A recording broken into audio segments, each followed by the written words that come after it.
السلام علیکم۔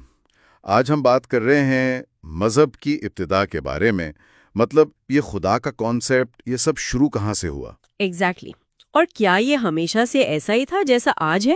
ہاں، ہمارے پاس کچھ سورسز ہیں آرکیالوجی سے، ہسٹری سے، جو اشارہ کرتے ہیں کہ قدیم لوگ بھی وہ اسپرچول تھے کسی نہ کسی طرح۔ جیسے متس ہیں، ریچولز ہیں۔ ہاں، تبوس، سپرسٹیشنز، یہ سب۔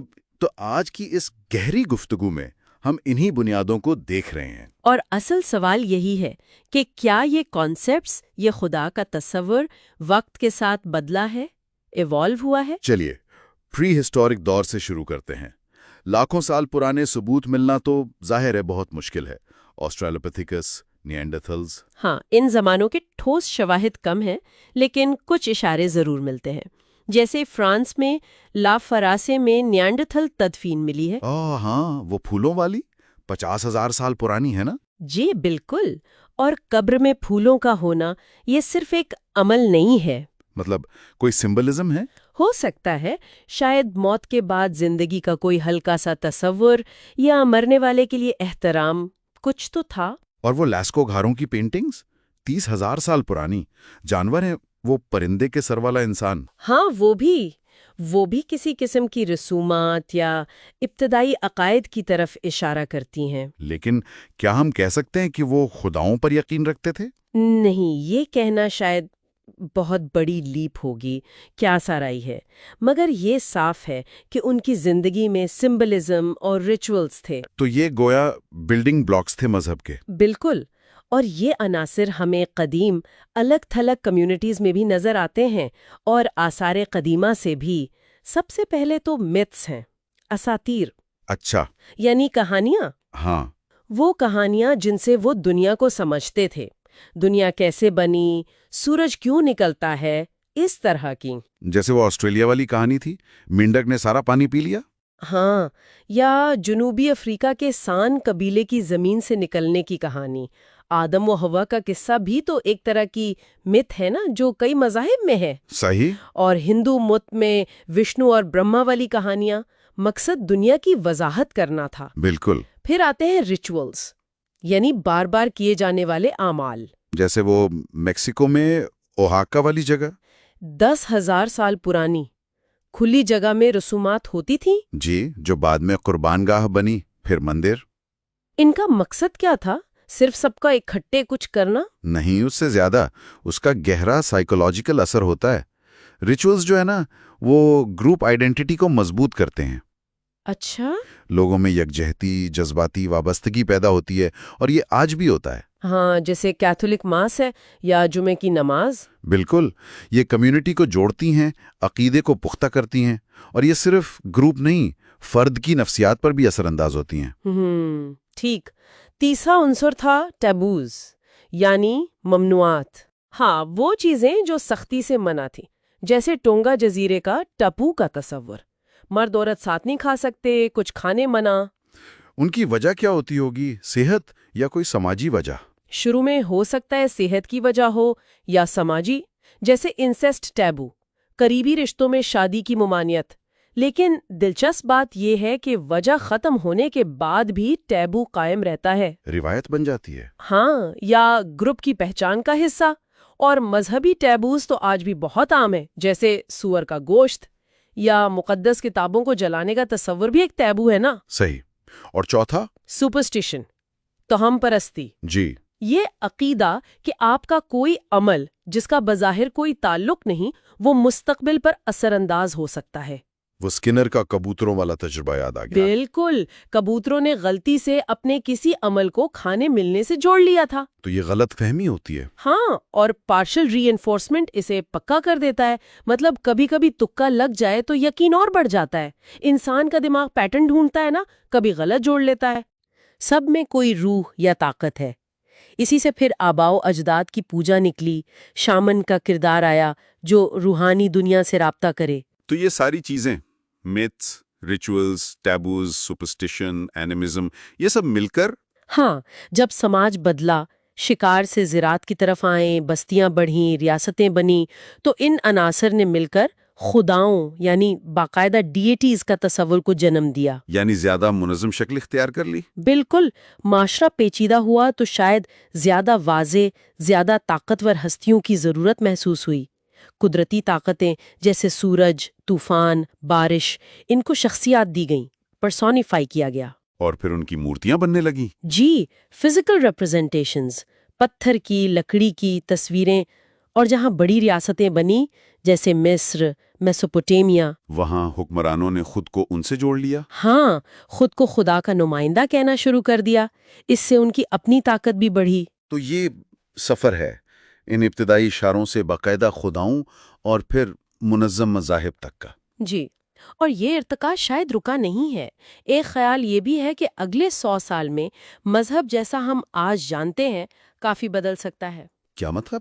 ختم ہو جائے گا؟ یہ ایک امکان ہے، یا یہ جدی دنیا کے مطابق خود کو ڈھال لے گا، یا پھر کچھ جگہوں پر مذہبی آمریت، تھیوکریسی زیادہ مضبوط ہو سکتی ہے۔ تینوں امکانات ہیں۔ تو خلاصہ یہ ہوا کہ مذہب کی جڑیں بہت گہری ہیں، قدیم انسان کی کائنات کو سمجھنے کی کوشش۔ ہاں، اور سماجی ڈھانچے بنانے کی ضرورت، متس، ریچولز، ٹبوز نے بنیاد فراہم کی۔ پھر معاشرے کے ارتقاء کے ساتھ خداؤں کا تصور واضح ہوتا گیا۔ بالکل، تو آخر میں یہ سوچ رہ جاتی ہے کہ اگر ماضی میں نامعلوم کی وضاحت اور سماجی نظم کے لیے تھا، تو مستقبل میں کیا ہوگا؟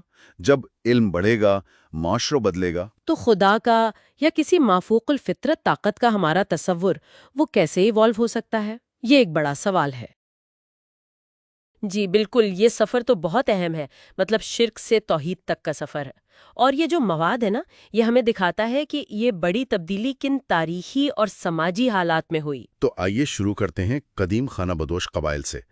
کتاب میں ذکر ہے کہ تقریباً 1700 سے 1300 قبل مسیح کے دوران جی، نیل اور میسوپوٹیمیا کے بیچ کا علاقہ، جسے لیوانت کہتے ہیں، وہاں کے بنجر علاقوں میں جو قبائل رہتے تھے، انہوں نے خدا کے جو آج کل کے تصورات ہیں ان کی ابتدائی شکلیں بنائیں۔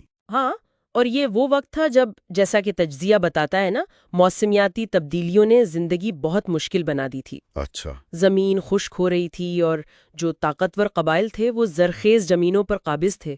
تو ایسے جو مشکل حالات ہوتے ہیں وہ یقیناً عقیدے پر گہرا اثر ڈالتے ہیں۔ صحیح۔ اچھا، تو اب دیکھتے ہیں کہ یہودیت کی ابتدا کیسے ہوئی۔ کتاب بائبل کا حوالہ دیتی ہے کہ عبرانی قبیلہ شروع میں تو کثیر الالہی تھا، یعنی کئی خداؤں کو مانتا تھا۔ جی، وہ ایک واقعہ بھی ہے نا مشہور کہ جب موسیٰ پہاڑ پر گئے تو پیچھے قبیلے نے سونے کا بچھڑا بنا لیا اور اس کی پوجا شروع کر دی۔ بالکل، اور یہ واقعہ جیسا کہ بیان کیا گیا ہے صاف ظاہر کرتا ہے کہ اس وقت تک نہ ایک اکیلے خدا کا خیال ابھی آپ کہہ لیں پکا نہیں ہوا تھا۔ ہاں، مطلب جڑیں نہیں پکڑی تھی ابھی۔ جی، پرانے جو مانوس عقائد تھے ان کی طرف واپس جانا آسان لگتا تھا شاید۔ اسی دوران مصر میں ایک بالکل ہی الگ مذہبی دنیا چل رہی تھی۔ مصری مذہب میں موت کے بعد کی زندگی وہ مرکزی چیز تھی۔ ہاں، یہ تو ہے۔ دیوتاؤں کے لیے بڑے بڑے عالیشان معبد بنائے گئے تھے اور وہاں پجاری طبقہ بہت طاقتور تھا۔ اور یہاں ایک دلچسپ بات یہ ہے ذرائع کے مطابق کہ ان مصری معبدوں کے جو طور طریقے تھے، جیسے وہ دھونی کا استعمال یا ایک پر اسرار سا ماحول بنانا، اچھا، ممکن ہے کہ ان چیزوں نے بعد میں موسیٰ کے طریقوں پر بھی اثر ڈالا ہو۔ اور یہیں پر پھر موسیٰ کی شخصیت سامنے آتی ہے۔ مواد بتاتا ہے کہ موسیٰ، جن کی پرورش مصر میں ہوئی تھی، انہوں نے عبرانیوں کے سامنے ایک بالکل الگ، ایک واحد، غیور اور نادیدہ خدا کا تصور رکھا۔ جی، اور یہ اس زمانے کے لحاظ سے تو ایک بہت بڑی انقلابی بات تھی، ہے نا؟ بالکل بالکل، ایک انقلابی قدم تھا۔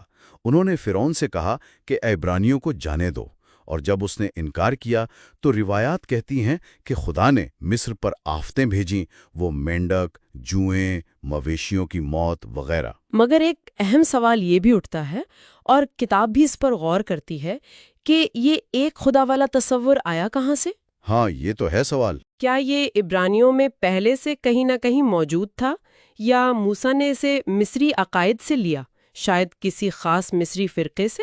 کتاب اس پر مختلف امکانات پیش کرتی ہے۔ اچھا، تو موسیٰ نے جس خدا کا تعارف کروایا اس کی کوئی تصویر، کوئی بت بنانے کی سخت منع تھی؟ جی ہاں، انہوں نے قربانی کے بڑے تفصیلی قوانین بنائے، وہ خیمہ اجتماع یعنی ٹیبرنیکل اور تابوت سکینہ آرک آف دا کووننٹ، وہ مقدس صندوق، ان کی تعمیر کا حکم دیا۔ لیکن اسی کے ساتھ نا ایک سخت پہلو بھی نظر آتا ہے۔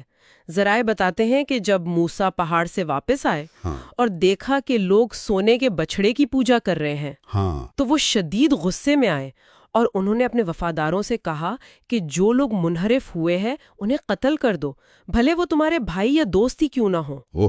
اور کہا جاتا ہے کہ اس دن تقریباً 3000 لوگ مارے گئے۔ یہ تو بہت سخت بات ہے۔ یہاں کتاب نا موسیٰ کی قیادت کا ایک آپ کہیں چونکا دینے والا موازنہ کرتی ہے۔ جی، کچھ پہلوؤں میں آج کل کے بعض فرقوں کے جو رہنما ہوتے ہیں ان سے، جیسے واحد اور مطلق اختیار رکھنا، غیر مشروط وفاداری مانگنا، خود کو خدا کا نمائندہ سمجھنا۔ ہاں، یہ نقطہ کتاب میں اٹھایا گیا ہے اور یہ امکان بھی ظاہر کیا گیا ہے کہ لوگوں کا ایمان مضبوط کرنے کے لیے نا موسیٰ نے شاید وہ مصری معبودوں والے طریقے استعمال کیے ہوں، جیسے دھواں یا کوئی گرجدار آوازیں جسے لگے کہ خدا موجود ہے۔ یہ سب آپ کہہ لیں قیادت کی حکمت عملی کا حصہ ہو سکتا ہے۔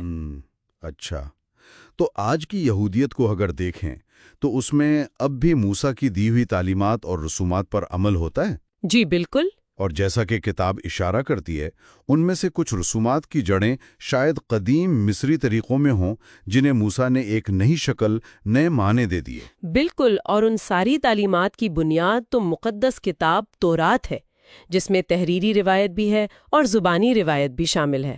تو خلاصہ یہ ہوا کہ قدیم عقائد، سماجی حالات اور پھر موسیٰ جیسی ایک مضبوط، فیصلہ کن قیادت، ان سب نے مل کر تاریخ کا رخ موڑا اور ایک خدا کے تصور کو نہ صرف پیدا کیا بلکہ اسے قائم بھی کیا۔ جی، اور یہ ہمیں یہ سوچنے پر مجبور کرتا ہے کہ مذہبی عقائد صرف آپ کہیں آسمانی نہیں ہوتے، ان کی تشکیل میں انسانی قیادت، ثقافتی اثرات اور وقت کے حالات کا بھی بہت بڑا ہاتھ ہوتا ہے۔ اور جاتے جاتے اپنے سننے والوں کے لیے ایک سوال چھوڑ جاتے ہیں، یہ کیسے ہوتا ہے کہ قدیم رہنماؤں کی پیش کردہ تشریحات، جن کی اپنی جڑیں جیسا کہ ہم نے دیکھا تاریخی اور ثقافتی عوامل میں ہیں، آج بھی اربوں لوگوں کے عقیدے، ان کی پہچان اور دنیا کو دیکھنے کے انداز پر اتنی گہری چھاپ رکھتی ہیں؟ آج ہم کچھ ایسے قضیوں پر بات کر رہے ہیں جو یہ دکھاتے ہیں کہ شاید مذہبی عقائد کی گرفت کمزور ہو رہی ہے اور سائنس، دلیل، ان کی اہمیت بڑھ رہی ہے۔ جی بالکل۔ تو ہمارا مقصد یہ ہے کہ ان ذرائع کی روشنی میں دیکھیں کہ مذہب ہماری زندگیوں پر کیسے اثر کرتا ہے، بچپن پر، تعلیم پر، خوشی کے تصور پر، معاشرتی نظریات پر۔ ہاں، اور یہ دیکھنا اہم ہے کہ مختلف مذہبی ماحول میں بچوں کی پرورش کیسے ہوتی ہے، اسکولوں کا کیا کردار ہے، چاہے وہ مذہبی ہوں یا سیکولر۔ اور یہ خوشی والی بات بھی دلچسپ ہے کہ کیا واقعی مذہب خوشی لاتا ہے، اور پھر تاریخ میں وہ جو مذہب اور سائنس کی کشمکش رہی ہے۔ جی، تو آئیے ذرا گہرائی میں جا کر ان نکات کو دیکھتے ہیں۔ ٹھیک ہے، تو شروع کرتے ہیں بچپن سے۔ ذرائع یہ کہتے ہیں کہ بچہ مذہب لے کر پیدا نہیں ہوتا۔ بالکل نہیں۔ دیکھیے، ذہن تو ایک صاف تختی کی طرح ہوتا ہے، عقائد وہ تو سکھائے جاتے ہیں، والدین سے، معاشرے سے۔ اچھا، تو یہ مکمل طور پر سیکھا ہوا رویہ ہے، مطلب وراثت میں نہیں ملتا؟ جی ہاں، ذرائع میں مثالیں بھی ہیں، جیسے مسیحی بچہ وہ ایک اندیکھے خدا کے بارے میں سیکھتا ہے، جزا سزا کا تصور، اور مسلم بچہ اللہ کے بارے میں، اذان، قرآن، ہندو بچہ مندر، پوجا پاٹ کی کہانیاں۔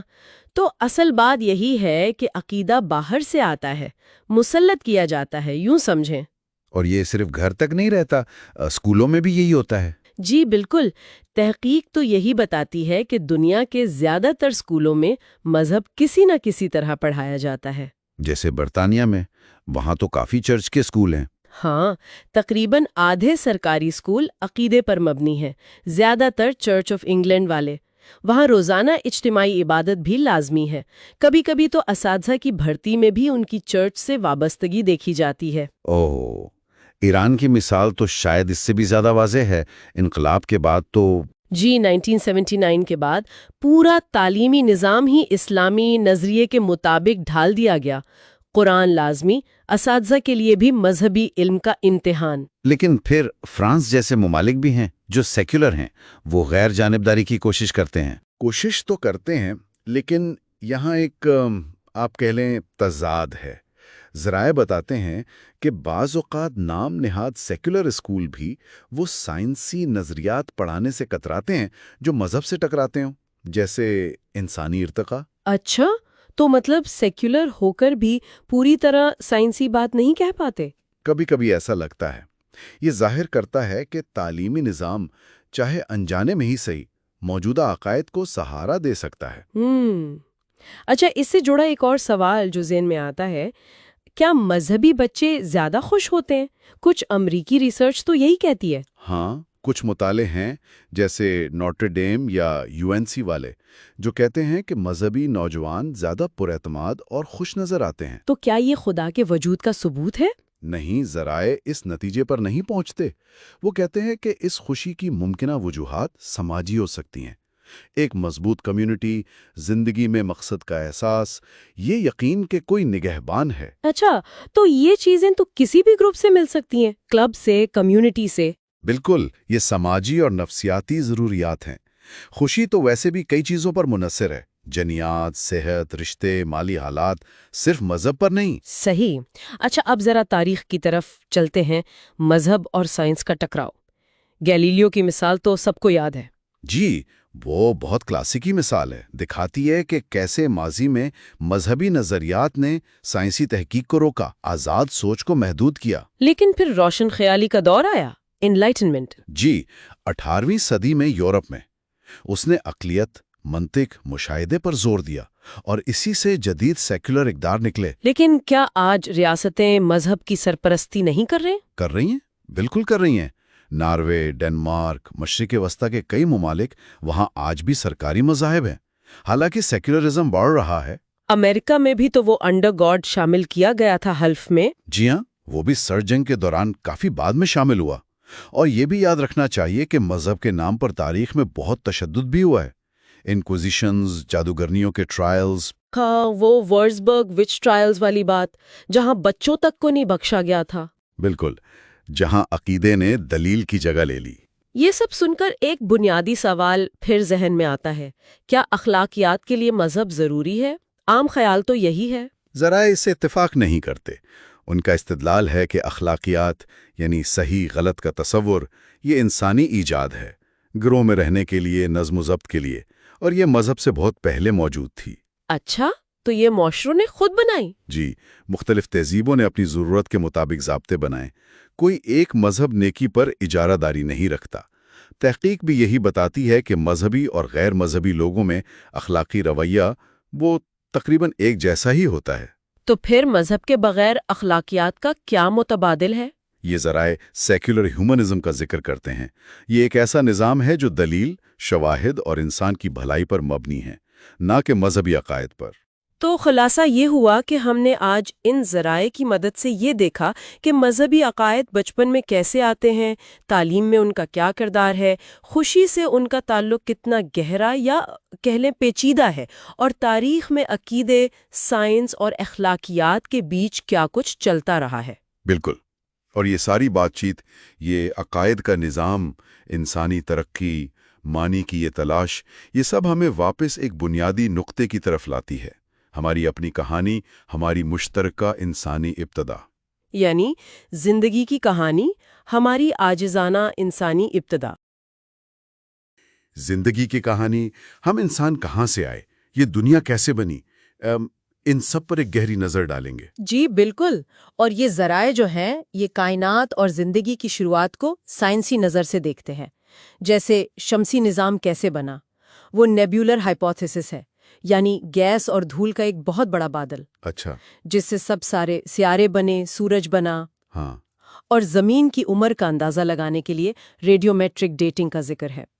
اس ٹیکنیک سے پتہ چلتا ہے کہ ہماری زمین، آپ سوچیں، تقریباً 4.5 ارب سال پرانی ہے۔ 4.5 ارب سال، بہت زیادہ عرصہ ہے۔ اچھا، اور پھر اس زمین پر زندگی وہ کیسے شروع ہوئی؟ ذرائع قدیم سوپ کی بات کرتے ہیں۔ جی، پرائمورڈیل سوپ تھیوری، یہ ایک اہم خیال ہے کہ شروع کے سمندروں میں کیمیکلز ملے اور ان سے زندگی کے بنیادی بلڈنگ بلاکس جیسے RNA اور DNA بنے ہوں گے۔ تو مطلب یہ کہ زندگی خود بخود کیمیائی عمل سے شروع ہوئی، تھیوری تو یہی کہتی ہے۔ بالکل کیسے ہوا اس پر تو تحقیق اب بھی جاری ہے، لیکن ہمیں تقریباً 3.5 ارب سال پرانے قدیم ترین خلیوں کے فاسلز ملے ہیں، تو زندگی بہت پہلے شروع ہو گئی تھی۔ اور پھر یہ سادہ سی زندگی وہ پیچیدہ ہوتی گئی، ارتقا۔ ذرائع تو اس کے کافی ثبوت دیتے ہیں نا؟ جی ہاں، بہت سے۔ ایک تو فاسلز ہیں، جیسے وہ ٹکٹالک مچھلی جو زمین پر رینگنے والے جانوروں اور مچھلیوں کے درمیان کی کڑی ہے، یا پھر گھوڑوں کا پورا ارتقائی ریکارڈ موجود ہے۔ اچھا، اور وہ ہڈیوں کی ساخت میں مماثلت؟ ہاں، ہومولوگس اعضاء، جیسے انسان کا بازو، چمگادر کا پر، ویل کا فلپر، ان سب کا اندرونی ڈھانچہ ایک جیسا ہے۔ یہ ظاہر کرتا ہے کہ ہم سب کا جد امجد یعنی پرخا کوئی ایک ہی تھا۔ صحیح۔ اور وہ ایمبریو والی بات بھی ہے کہ شروع میں سارے ایمبریو ایک جیسے دکھتے ہیں؟ جی، ایمبریونک ڈیولپمنٹ پہ مماثلتیں، جیسے انسانی ایمبریو میں بھی کچھ وقت کے لیے وہ گلفڑوں جیسی چیزیں بنتی ہیں، گل سلٹس۔ کمال ہے۔ بالکل۔ پھر جانور دنیا میں کیسے پھیلے ہوئے ہیں، یعنی جیوگرافیکل ڈسٹریبیوشن اور قدرتی انتخاب، جیسے انگلینڈ میں وہ پروانوں کا رنگ بدل گیا تھا فیکٹریوں کے دھوئیں کی وجہ سے۔ ہاں، پیپرڈ موتھ۔ اور آج کل تو سب سے بڑا ثبوت جینیات ہے، ہمارا DNA دوسرے جانداروں سے کتنا ملتا ہے، خاص طور پر چمپینزی جیسے قریبی رشتہ داروں سے۔ اور وہ مائٹوکونڈریل ایوی کا تصور ہے نا؟ ہاں، وہ کیا ہے؟ وہ یہ کہ جینیاتی طور پر اگر ہم پیچھے جائیں تو تمام زندہ انسانوں کی ماں ایک ہی خاتون تھی جو شاید 2 لاکھ سال پہلے افریقہ میں رہتی تھی۔ 2 لاکھ سال پہلے؟ تو اس پوری کہانی میں ہم یعنی ہومو سیپینز کب آئے؟ ہمارا سفر تو بہت پرانا ہے، قدیم پرائمیٹس سے شروع ہوا، پھر آئے ہومینیڈز جیسے آسٹریلوپیتھیکس جو 2 پیروں پر چل سکتے تھے، اور آخرکار ہوموجینس جس میں ہم شامل ہیں۔ ہومو سیپینز تقریباً 2 لاکھ سال پہلے ظاہر ہوئے۔ اور 2 پیروں پر چلنے سے ہاتھ آزاد ہو گئے اوزار بنانے کے لیے؟ بالکل۔ اور یہ ذرائع صرف جسمانی ساخت کی بات نہیں کرتے، یہ انسانی ترقی، شخصیت، جیسے وہ بگ 5 ٹریٹس ہیں۔ ہاں، یعنی اوپننس، کنسائنشسنس، وہ سب۔ جی، اور اخلاقیات کی نشوونما جیسے کولبرگ نے مراحل بتائے تھے، ان سب کو بھی حیاتیاتی اور سماجی عوامل کا نتیجہ قرار دیتے ہیں۔ اچھا، تو یہ سب ارتقاء اور سائنس کی روشنی میں ہے، لیکن پھر مذاہب کا کیا؟ ذرائع اس بارے میں کیا کرتے ہیں؟ دیکھیں، یہیں پر بات تھوڑی نازک ہو جاتی ہے۔ ذرائع یہ دلیل دیتے ہیں کہ پچھلی 1 صدی میں خاص طور پر ارتقاء اور کونیات یعنی کائنات کے علم نے جو دریافتیاں کی ہیں وہ اکثر پرانے مذہبی تصورات سے ٹکراتی ہیں۔ جیسے زمین کی عمر یا زندگی کا بتدریج ارتقاء؟ جی، یہ باتیں اکثر تخلیق کی ان کہانیوں سے مطابقت نہیں رکھتی جو ہزاروں سال پرانی ہے۔ تو ذرائع کا موقف ہے کہ اس ٹکراؤں کی وجہ سے روایتی مذاہب کا اثر کم ہو رہا ہے۔ اور اس کی جگہ کیا لے رہا ہے؟ وہ اسے ایک نیا غیر مذہبی فریم ورک کہتے ہیں۔ یہ فریم ورک مافوق الفطرت وضاحتوں کو رد کرتا ہے، علم کی بنیاد سائنس، مشاہدے اور منطق پر رکھتا ہے۔ اس کے مطابق ارتقاء کا کوئی پہلے سے طے شدہ منصوبہ نہیں تھا، کائنات طبعی قوانین کے تحت چلتی ہے۔ یعنی کوئی چلانے والا نہیں؟ ذرائع کے مطابق نہیں، زندگی کا مقصد انسان خود طے کرتا ہے۔ اخلاقیات معاشرے کی ضرورتوں سے بنتی ہیں، شخصیت میں حیاتیات اور ماحول دونوں کا کردار ہے، اور مرنے کے بعد زندگی کا کوئی سائنسی ثبوت موجود نہیں ہے۔ تو یہ تو ایک بہت بڑی تبدیلی ہے سوچ میں۔ یقیناً۔ ذرائع یہ بھی کہتے ہیں کہ اگر مذہب باقی رہے گا بھی تو اسے سائنسی علم کو اپنے اندر سمونا پڑے گا۔ تو خلاصہ کیا ہے پھر؟ ان ذرائع کے مطابق انسانیت کہاں جا رہی ہے؟ وہ ایک بہت بڑا، شاید کچھ لوگوں کے لیے اشتعال انگیز خیال پیش کرتے ہیں۔ وہ کہتے ہیں کہ انسانیت اب پرانے دیوتاؤں کے دور سے آگے نکل رہی ہے۔ سائنس اور عقل کی رہنمائی میں انسان اپنی تقدیر، اپنا مستقبل خود بنا رہا ہے۔ یعنی انسان خود دیوتا بن رہا ہے؟ ایک طرح سے مافوق الفطرت طاقتوں والا دیوتا نہیں، بلکہ شعور، علم اور اپنی دنیا کو سمجھنے اور بدلنے کی صلاحیت رکھنے والا، ذمہ داری قبول کرنے والا، یہ قدیم غیر منطقی تعلیمات سے آزادی کا آغاز ہے۔ یہ واقعی گہری بات ہے۔ مطلب یہ کہ اگر کوئی موفوق الفطرت طاقت نہیں جو ہمیں بتائے کہ کیا صحیح ہے کیا غلط، تو یہ ذمہ داری اب مکمل طور پر ہم پر ہے۔ ہمیں خود فیصلہ کرنا ہے کہ ہم کیسی دنیا بنانا چاہتے ہیں، کن اصولوں پر چلنا چاہتے ہیں۔ یہ سوال، یہ ذرائع ہمارے لیے چھوڑ جاتے ہیں۔ ہماری آنے والی نسلیں ملحد کیوں ہوں گی، اس کے بالکل آخری باب پر بات کر رہے ہیں۔ جی بالکل۔ یہ وہ باب ہے جہاں مصنف آپ کہہ سکتے ہیں کہ ایک نقشہ کھینچتا ہے کہ مذہب کے بعد کی دنیا کیسی ہو سکتی ہے۔ صحیح، اور یہ واقعی ایک بڑا سوال ہے۔ اس باب میں مصنف نے کئی پہلوؤں کو چھیڑا ہے، جیسے مذہب کے بغیر مستقبل کیسا ہوگا، موت اور بڑھاپے کو ہم کیسے دیکھیں گے، زندگی میں معنی کہاں سے ملیں گے، پھر وہ سماجی ڈھانچے، ان کی کیا ضرورت ہوگی، اور بچوں کی پرورش وہ کیسے ہوگی۔ تو یہ سب چیزیں زیر بحث آئی ہیں۔ ٹھیک ہے، تو آئیے اس کو کھولتے ہیں ذرا۔ پہلا نقطہ جو آپ نے ذکر کیا، موت کا اور شعور کا ارتقاء، مصنف کا کیا خیال ہے اس پر؟ دیکھیں، مصنف کہتا ہے کہ جیسے جیسے انسانی شعور بڑھا ہے تو انسان کو اپنی مختصر زندگی کا اور دوسری طرف یہ جو کائنات کی وسعت ہے اس کا شدید احساس ہوا ہے۔ یہ تو ہے، کافی گہرا احساس ہے۔ جی، اور مصنف کے مطابق اسی احساس نے، مطلب موت کے خوف نے، مذاہب کو جنم دیا، کیونکہ مذاہب اکثر موت کے بعد ایک تسلی بخش جواب، ایک زندگی کا وعدہ دیتے ہیں۔ صحیح۔ لیکن سائنس، خاص طور پر بائیولوجی، وہ ہمیں بتاتی ہے کہ بڑھاپا اور موت یہ تو ایک قدرتی حیاتیاتی عمل ہے۔ اچھا، جیسے کتاب میں بائیولوجیکل ایجنگ کا ذکر ہے۔ وہ ٹیلومیرز ہوتے ہیں کروموزومز کے سروں پر، وہ وقت کے ساتھ چھوٹے ہوتے جاتے ہیں، یا سیل سینسنس یعنی خلیوں کا بوڑھا ہو جانا۔ تو یہ قدرتی چیزیں ہیں، کسی مافوق الفطرت ہستی کا کوئی منصوبہ نہیں مصنف کے مطابق۔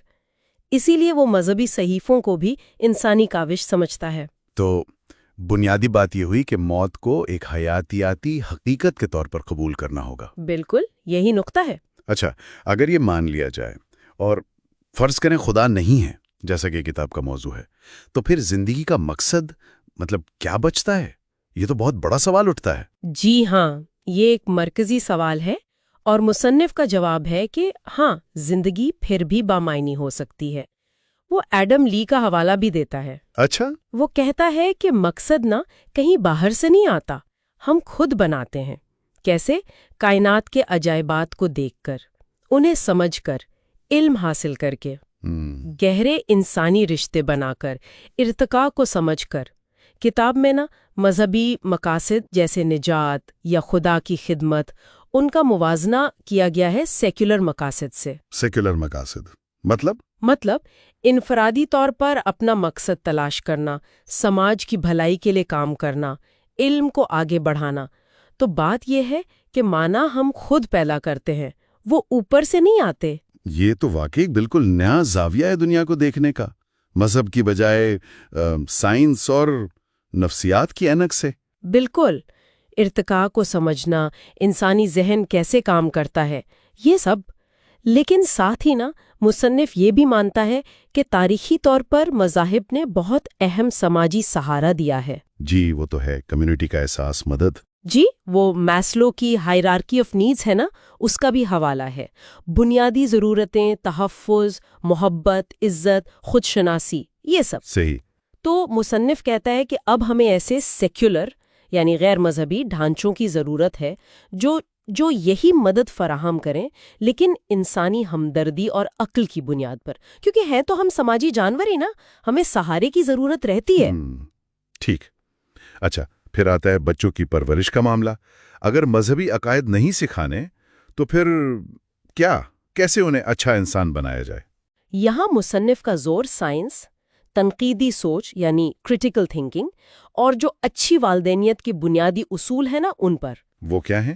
وہی بچوں سے محبت، ان کا احترام، ان کی بات سننا، سمجھنا، نظم و ضبط سکھانا، لیکن مستقل مزاجی سے، پیار سے، نہ کہ کسی خوف کی بنیاد پر جیسے جہنم کا ڈر وغیرہ۔ اچھا۔ تو مصنف کا خیال ہے کہ اچھی پرورش کا تعلق والدین کے رویے اور اخلاق سے ہے، اس بات سے نہیں کہ وہ مذہبی ہیں یا نہیں، مطلب اچھی انسانی اقدار سکھانے کے لیے مذہب لازمی نہیں ہے۔ سمجھ گیا۔ تو کتاب کے آخر میں مصنف اس تبدیلی کے دور کی بات کرتا ہے۔ وہ مانتا ہے کہ یہ آسان نہیں ہوگا شاید۔ جی، وہ تسلیم کرتا ہے کہ یہ تبدیلی مشکل ہو سکتی ہے، خاص طور پر جو مذہبی ادارے ہیں ان کی طرف سے مزاحمت بھی ہو سکتی ہے، ظاہر ہے۔ لیکن وہ کافی پر امید بھی ہے۔ وہ کہتا ہے کہ وقت آ گیا ہے۔ وہ ایک ایسے مستقبل کا تصور پیش کرتا ہے جو عقل، سائنس، انسانی اخلاقیات، دوسروں کی دیکھ بھال اور علم کے فروغ پر مبنی ہو۔ اور موت کے بارے میں؟ موت کو ایک حیاتی حقیقت کے طور پر قبول کرنا، اور اگر کوئی بات کی زندگی ہے بھی تو وہ سب کے لیے ایک جیسی ہونی چاہیے، یہ نہیں کہ صرف کچھ خاص لوگوں کے لیے۔ تو خلاصہ یہ ہے کہ مصنف ایک زیادہ آپ کہیں روشن خیال، عقلی دور کی امید رکھتا ہے۔ بالکل، ایک طرح سے انسانیت کے لیے ایک نیا باب۔ تو آج ہم نے ہماری آنے والی نسلیں ملحد کیوں ہوں گی کہ آخری باب کے اہم نکات پر بات کی۔ مذہب کے بغیر مستقبل، موت کا تصور، زندگی کا مقصد، نئے سماجی ڈھانچے اور بچوں کی پرورش، ان سب پر مصنف کے خیالات کو سمجھنے کی کوشش کی۔ جی، اور جاتے جاتے ایک سوال شاید سننے والوں کے لیے چھوڑنا چاہیے کہ یہ جو سیکولر سماجی امدادی ڈھانچے ہیں جن کی مصنف بات کرتا ہے، انہیں بنانے میں اصل چیلنج کیا ہو سکتا ہے اور اس میں سب سے بڑا موقع کیا ہو سکتا ہے؟ بہت خوب، یہ واقعی سوچنے کی بات ہے۔ اچھا، آخر میں اگر اس گفتگو میں ہم سے کوئی بھول چوک، کوئی غلطی ہو گئی ہو تو ہم معذرت خواہ ہیں۔ ہم اس موضوع پر ایک ویڈیو بھی بنا رہے ہیں، تو ہمارے چینل کو سبسکرائب کرنا نہ بھولیے گا۔ اجازت دیجیے۔ اللہ حافظ۔ اللہ حافظ۔